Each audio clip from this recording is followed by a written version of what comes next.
وعايزين تروحوا شرم الشيخ بتكلفة اقتصادية جدا. في الفيديو ده أنا هعرفكم ازاي تقضوا رحلة جميلة وبتكلفة بسيطة جدا جدا. هتعرفوا كل التفاصيل لما تكملوا الفيديو للآخر. بس في البداية قبل ما نبدأ، أنا شروق بقدم محتوى عن السياحة والرحلات والسفر وأفضل الفنادق. لو مهتمين بالمحتوى ده ما تنسوش الاشتراك وتفعيل زر الجرس علشان يوصلك جديدنا أول بأول. ويلا بينا نبدأ. النهاردة أنا جاي أكلمكم عن رحلة شرم الشيخ بتكلفة بسيطة جدا، تقريبا حوالي 2500 جنيه. بس ياريت ناخد بالنا إن الفندق اللي بنتكلم عنه النهاردة هيكون اقتصادي، موجه للناس اللي عايزة تطلع بسعر اقتصادي. يعني مش هيكون أعلى فندق، ولكن أنا بوعدكم إن هيكون قيمة وخدمة مقابل سعر ممتاز. الفندق اللي هنتكلم عنه النهاردة هو فندق عايدة شرم. وعايدة شرم هو فندق 3 نجوم صف تاني في منطقة الهضبة. عايدة شرم هو فندق قديم ومشهور جدا في شرم الشيخ، وبيصنف من الفنادق الاقتصادية. الفندق بيقدم خدمة مقبولة مقابل السعر، وغرف مريحة تعتبر فيها كل الأساسيات من حمام وتكييف وشاشة ومراتب مريحة. الفندق كمان من أهم مميزاته إن المسافة بينه وبين خليج نعمة حوالي ربع ساعة، والمسافة بينه وبين السوق القديم حوالي ربع ساعة برضو.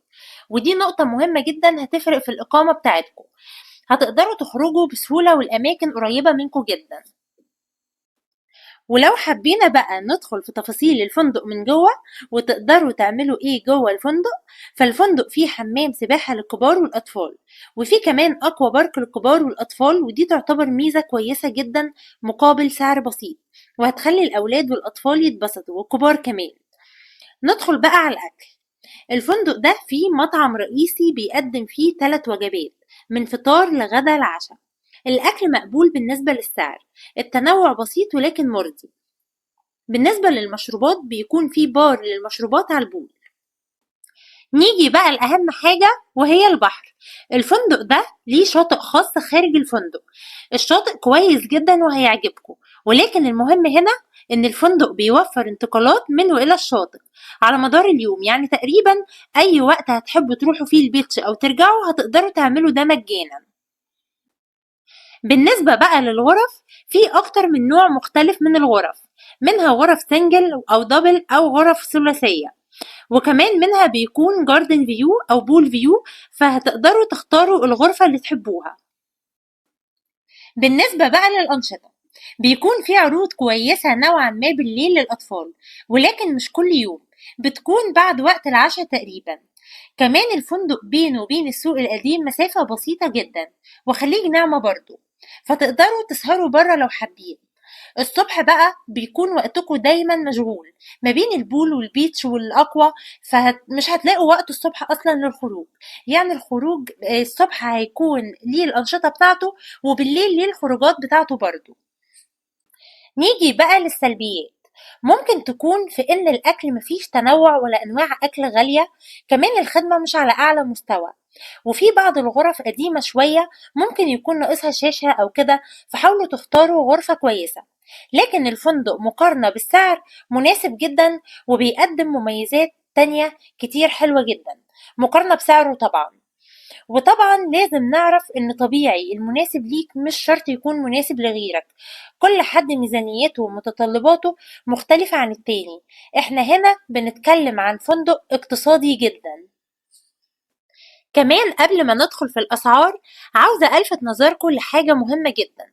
مش شرط عشان تنبسطوا إن يكون الفندق غالي، ولكن الانبساط قرار. وكمان في الرحلات الاقتصادية الفندق مش كل حاجة. ممكن تعملوا رحلات خارجية وتخرجوا في شرم الشيخ وتعملوا حاجات ممتعة جدا. ولو عايزين تعرفوا أهم 3 حاجات تعملوها في شرم الشيخ، فاحنا نزلنا فيديو بنتكلم فيه بالتفصيل ازاي تتبسطوا في شرم الشيخ. هسيب لكم الفيديو في الآي اللي فوق وكمان في صندوق الوصف. ندخل بقى على الأسعار. فندق عايدة بيكون متاح مع أغلب شركات السياحة، ومتوسط سعر الفندق بيكون 2500 جنيه للفرد في ال3 ليالي.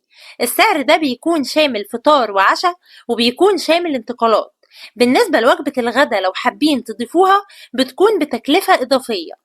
ولكن مش مهم قوي، ممكن تخرجوا بره وتوفروا تمنها، لان زي ما قلنا الفندق قريب من السوق القديم وخليج نعمة، فممكن تخرجوا تتغدوا بره عادي جدا.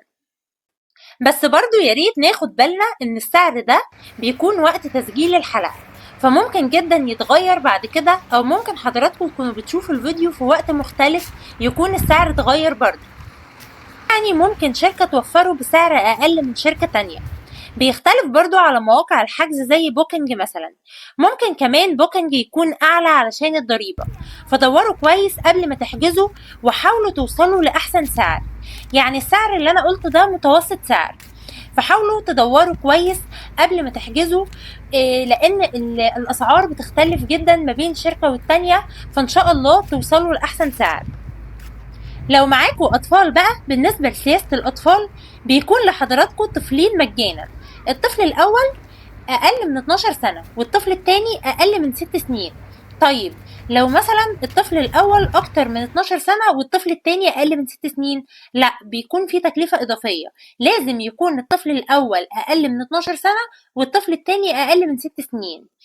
طيب لو انتوا معاكم طفل واحد بس اكتر من 12 سنة، بيكون برضو في تكلفة اضافية، فناخد بالنا من النقطة دي. طيب لو افترضنا بقى ان عدد الاطفال اكتر او سنهم اكبر زي ما قلنا، بنحجز غرف كبيرة، ممكن نحجز غرف كبيرة.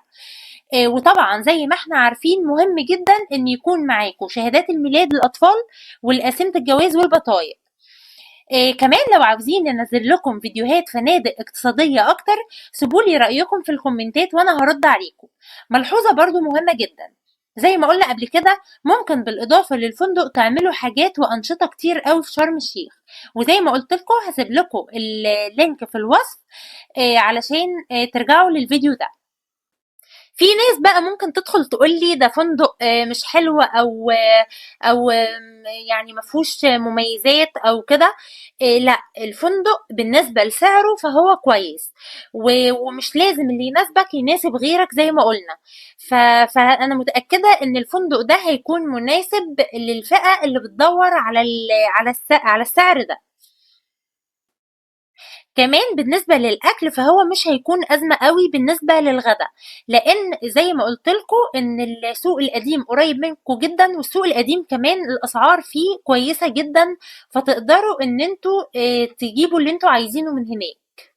عايزة ألفت نظركم لحاجة مهمة جدا جدا جدا، إن إحنا عندنا في قناة فكرة وسفرية بنتكلم فيها عن السياحة والسفر، سواء سياحة داخلية أو خارجية، وأفضل الرحلات اللي ممكن تعملوها في مصر سواء بحر أبيض أو بحر أحمر، وترشيحات الفنادق وأفضل الرحلات وأماكن الخروج. فلو مهتمين بالمحتوى ده ما تنسوش تعملوا اشتراك في القناة وتفعلوا زر الجرس علشان يوصلكوا جديدنا أول بأول. ولو الفيديو عجبكم اعملولي لايك وشاركوا الفيديو علشان يوصل لأكبر عدد من الناس. أما بقى لو الفيديو ما عجبش حضراتكم فيهمني جدا إن أعرف رأيكم في الكومنتات، ولو عندكم أي سؤال بخصوص السياحة والسفر سيبولي سؤالكم، وأنا متعودة دايما أرد على كل التعليقات. أشوفكم إن شاء الله في الفيديو الجاي ومغامرة جديدة، وباي باي.